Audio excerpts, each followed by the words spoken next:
Hello বন্ধুরা, শুভ দুপুর। আজকের রেসিপি মোচার চিংড়ি। চলো রেসিপিটি শেয়ার করা যাক। প্রথমে মোচাগুলো কেটে লবণ জলে ভিজিয়ে রেখেছি, তারপর মোচাটা সেদ্ধ করে নিয়েছি।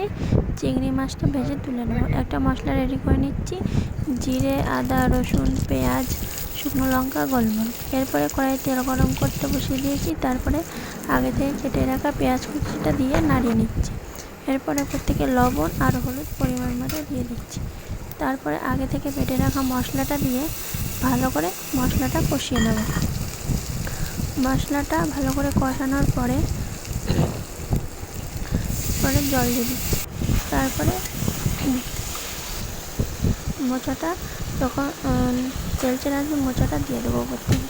তারপরে হালকা নেড়ে চেড়ে চিংড়ি মাছটা দিয়ে দেবো ভেজে রাখা।